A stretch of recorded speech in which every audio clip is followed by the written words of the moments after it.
is wrong after a certain amount of time, they come back again. And then, but you have to invest. What if the very system designed to celebrate our champions is silently destroying them? It's a question that feels almost too dark to ask, but one that echoes in the bones of every British athlete who has pushed themselves beyond human limits. You see the trophies, the medals, the triumphant smiles on the podium, but what you don't see are the broken hips, the sleepless nights, and the unspoken fear that one more match, one more race, might be the one that ends it all. Take Andy Murray, for example. Once the pride of British tennis, a man who carried the hopes of a nation on his back. When he won Wimbledon, center court erupted, and it felt as if history itself bent to his will. But behind the cheers, Murray's hip was crumbling. Surgeons told him he might never walk without pain again, let alone play professional tennis.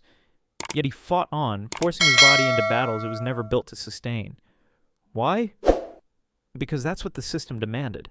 Sponsors, rankings, tournament organizers, no one waits for an athlete's body to heal. And Murray is not alone. Across British sport, the story repeats itself. Footballers driven through relentless seasons, their knees shredded before they reach 30, cyclists collapsing under training regimes designed not for longevity, but for short bursts of glory. Even in athletics, where careers are fleeting, the grind to stay relevant burns through talent faster than fans can keep track. The calendar is merciless. Tournaments stretch longer, rest grows shorter, and the chase for records and ratings never ends. It almost feels like a cruel paradox. We, the fans, love to celebrate the human spirit, its resilience, its courage, but in doing so, we often turn away from the cost. The prices paid in surgeries and tears shed behind closed doors, and young stars who rise meteoric only to vanish as their bodies betray them. Think of the last time you cheered for a victory. Did you ever stop to wonder what that win might have stolen from the player? For Novak Djokovic, speaking recently, the issue is clear. Tennis is killing its own with a schedule that leaves no room for recovery. He opposed the extension of tournaments years ago, warning that players would pay the price. Now, as younger voices like Carlos Alcaraz and Coco Gauff echo the same concerns, the truth has become impossible to ignore. This is not just a tennis problem.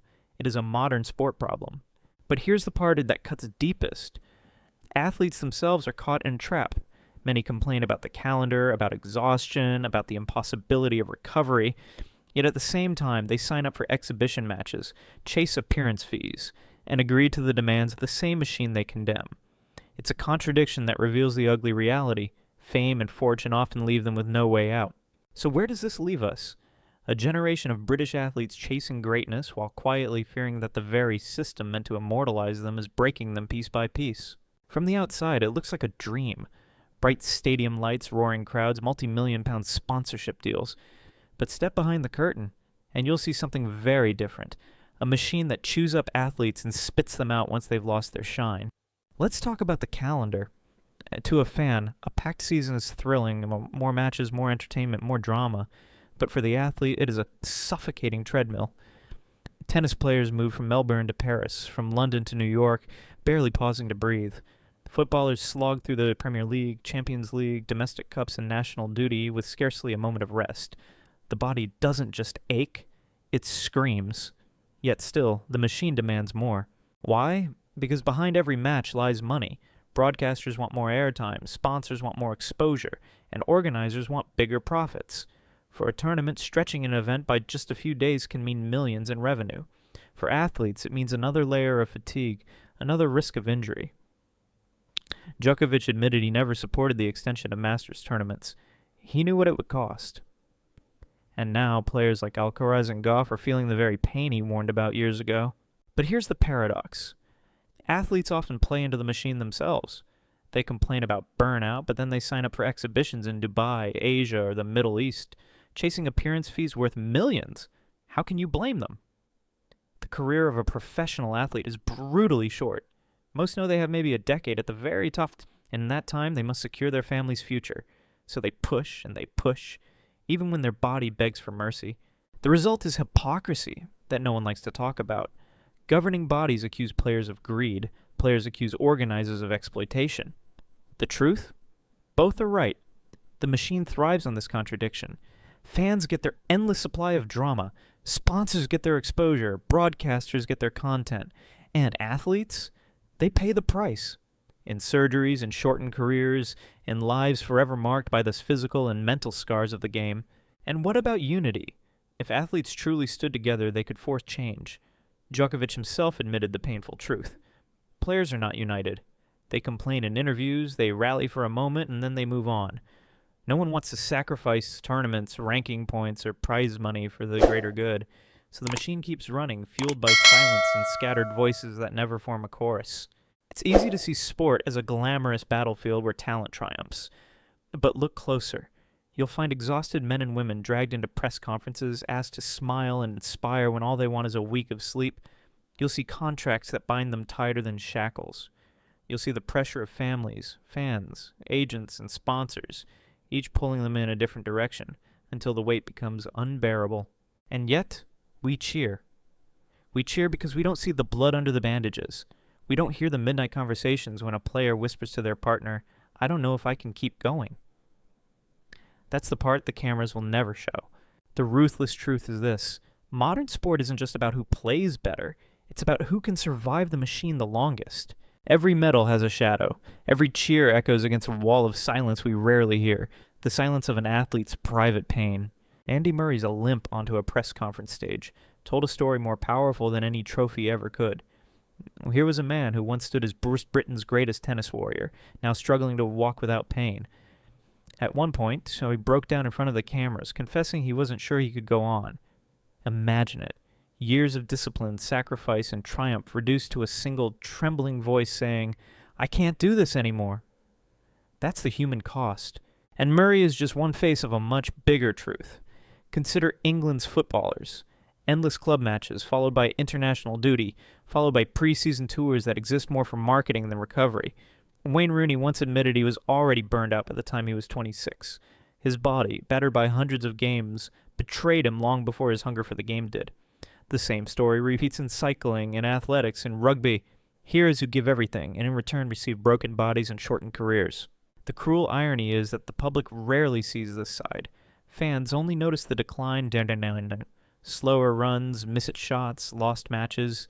They say, "He's finished," without realizing the truth, that behind every dip in performance lies a mountain of painkillers, sleepless nights, and tears shed in private. By the time the headlines declare their downfall, the athlete has already lived through years of torment. And then comes the generational clash. Younger athletes like Carlos Alcaraz or Jannik Sinner burst onto the stage with raw energy, chasing legends like Djokovic or Murray. Their bodies are fresher, their hunger insatiable. For the older champions, it becomes a psychological war. Djokovic himself admitted that in best-of-5 battles, youth almost always wins. He feels the steps slower, the recovery longer, the strain heavier, but his heart refuses to quit. And that's where the tragedy and beauty of sport collide. The body screams, "Stop!" But the soul whispers, "One more time." For British athletes, the pressure is doubled. They don't just carry personal ambition, they carry the weight of a nation starved for glory. The roar of Wembley, the tears of Centre Court, the chants from the terraces, these are not just celebrations, they are expectations. And when expectations become chains, even victory tastes bitter. Families suffer too. Children grow up watching their parents hobble home from training. Partners see the person they love lying awake at 3 a.m., trapped in cycles of pain and self-doubt. The cameras never show that moment when an athlete stares into the mirror, wondering if it's time to let go, or whether letting go would mean losing who they are entirely. This is the side of sport we rarely dare to confront. Not the glory, but the grave cost of chasing it. Heroes, yes, but heroes built on broken bodies and fragile minds. And in the end, some walk away in time, others don't. So here we are, at the heart of the story. We've seen the trophies, the sacrifices, the pain hidden behind smiles. We've pulled back the curtain on the machine that drives modern sport forward and crushes those caught in its gears. We've looked at the human cost. Heroes limping, families suffering, generations clashing. And now we're left with a question too uncomfortable to ignore. Do we as fans truly celebrate our athletes, or do we quietly consume them? Think about it. Every time we cheer for another fixture added to the calendar, every time we demand that our heroes play through pain, every time we click on a highlight reel without asking what it cost, are we part of the problem? The system survives because it feeds on demand. The broadcasters push for more because they know we'll watch.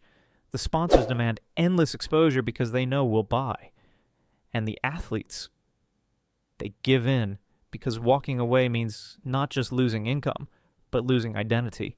Andy Murray pushing through surgeries to return to Wimbledon, Wayne Rooney burning out in his 20s, cyclists collapsing on the road, rugby players hiding concussions, tennis stars begging for rest while signing up for exhibition matches. These are not isolated tragedies, they are pieces of the same puzzle. And the puzzle spells one brutal word: sacrifice. Yet here's the paradox. Without that sacrifice, would sport still move us? Would we still cry when a player defies the odds, still scream when the underdog wins, still feel chills when a champion limps onto the pitch and somehow finds victory? Maybe the beauty of sport and the cruelty of sport are inseparable. Maybe the very thing that breaks our heroes is also what makes their stories unforgettable. But maybe, just maybe, it doesn't have to be this way.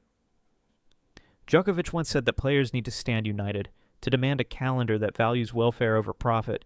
He was right, but unity in sport has always been fragile. Change is hard when money is louder than voices. Still, history shows us that nothing changes until someone dares to break the silence. So I leave you with this. As fans, what role do we play? And do we want to keep consuming until our heroes burn out before our eyes? Or do we start demanding something different, something fairer, something more human? Because the next time you see an athlete collapse on the court, or retire too soon, or cry in front of cameras, they might not just be victims of the system. They might also be victims of our silence. And that's the haunting truth. Sport gives us gods, but it takes away the humans beneath them. If this story made you pause, if it made you see the human side of the athletes you admire, then let me ask you, do we owe them more than applause? Drop your thoughts in the comments. Do you think the sports calendar should change? Or is sacrifice simply the price of greatness? And if you believe these stories matter, hit like, share this video with a friend, and subscribe for more. Because together, maybe we can change not just the way we watch sport, but the way we understand it.